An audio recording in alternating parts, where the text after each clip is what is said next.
संसद से राष्ट्रीय सम्मान संशोधन विधेयक 2026 को मंजूरी मिल गई है।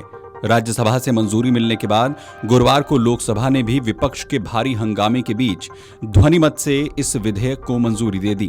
अब राष्ट्रगीत वंदे मातरम को भी राष्ट्रगान जन गण मन के समान ही कानूनी संरक्षण मिलेगा।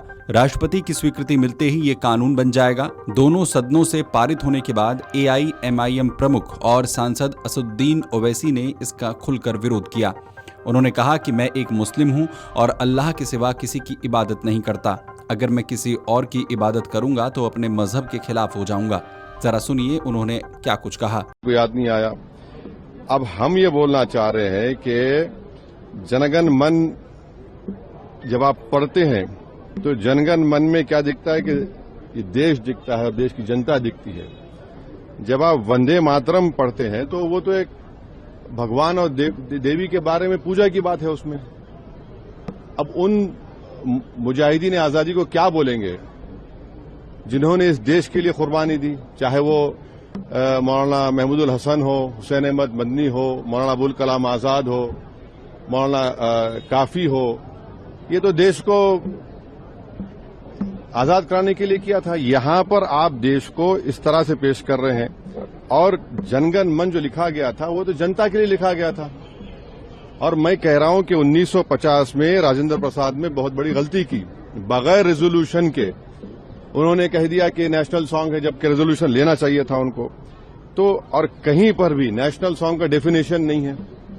तो आप इसको इस तरह से मुसल्लत कर रहे हैं देश के ऊपर, ये गलत है बिल्कुल। आर्टिकल 25 फ्रीडम ऑफ रिलीजन है, उसके स्टैंजास पढ़ लीजिए आप। मैं एक मुसलमान हूं, मैं सिवाय अल्लाह के किसी की इबादत नहीं करता हूं। अगर मैं किसी की बात करूंगा तो मुसलमान कहाँ रहूंगा। तो आप तो आर्टिकल 25 का, 26 का, 29 का ग्रेव वायलेशन कर रहे हैं। और ये बता दीजिए, ये संघी RSS के लोग कभी वंदे मातरम पढ़े? ये लोग कहाँ पढ़े बताइए? माफीनामे लिख रहे थे। और ये हिंदू महासभा और मुस्लिम लीग तो फौज जमा कर रहे थे अंग्रेजों को देने के लिए। आपने कभी जिंदगी में पढ़ा ही नहीं। और आखिरी बात, हमारा संविधान का जो प्रियम्बल है वो किससे शुरू होता है? वी द पीपल, भारत माँ से नहीं शुरू होता है ना। कहाँ शुरू होता है? तो आप तो ये तो बिल्कुल ही संविधान के खिलाफ, उन मुजाहिदीन आजादी के खिलाफ। और जो काम बोस नहीं किए, रविंद्रनाथ टैगोर नहीं किए, वो काम आप ये कर रहे हैं। जो कमेटी बनाई गई थी उन्होंने कहा कि नहीं। तो ये सब मकसद एक ही है कि इस देश को एक हिंदू थियोक्रेटिक कंट्री बनाया जाए। हम इसकी मजम्मत करते हैं, कंडेम करते हैं। और बीजो इमानुएल का जजमेंट आज भी रेलेवेंट है और कल भी रेलेवेंट रहेगा। अब जरा आप नेता संजय सिंह ने क्या कुछ कहा वो भी आपको सुनवाते हैं। मान्यवर, वंदे मातरम का अपमान बिल्कुल नहीं होना चाहिए, ये हमारी पार्टी का भी मानना है। भारत के राष्ट्रगान का भी अपमान नहीं होना चाहिए, इसके लिए कानून है। भारत के तिरंगे का भी अपमान नहीं होना चाहिए, इसके लिए भी कानून है।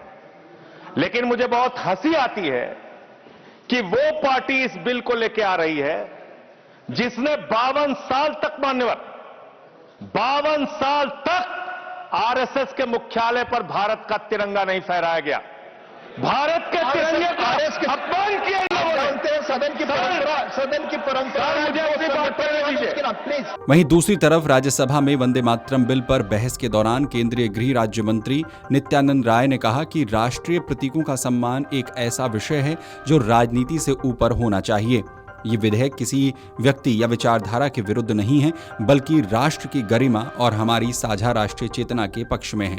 कुछ एक दो लोगों को पता नहीं वंदे मातरम से क्यों विरोध है, साथ ही साथ कांग्रेस को वंदे मातरम से खासकर क्यों विरोध है। महोदय, यह संशोधन विधेयक केवल एक विधायी संशोधन नहीं, यह भारत की आत्मा, राष्ट्रीय चेतना, सांस्कृतिक विरासत और स्वतंत्रता संग्राम के आदर्शों के प्रति हम सबकी प्रतिबद्धता है।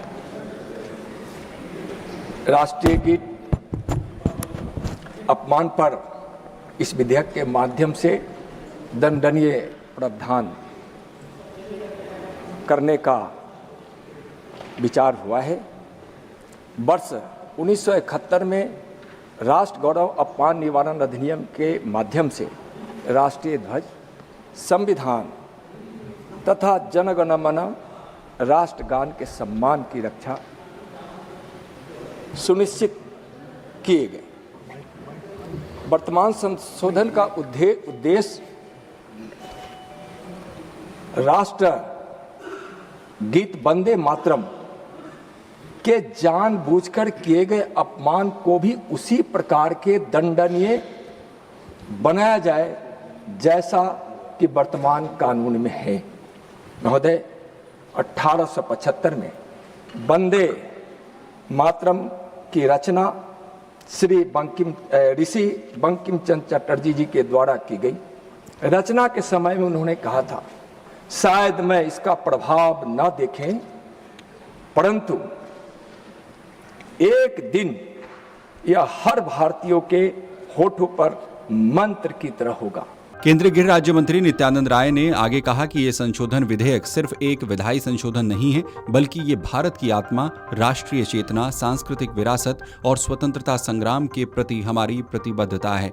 राष्ट्रीय गीत के अपमान पर इस विधेयक के माध्यम से दंडनीय प्रावधान करने का विचार किया गया है। Video desk, Amar Ujala. अगर आप ये वीडियो YouTube पर देख रहे हैं तो हमारे चैनल को सब्सक्राइब कर बेल आइकन दबाएं और Facebook पर देख रहे हैं तो हमारे पेज को लाइक करें।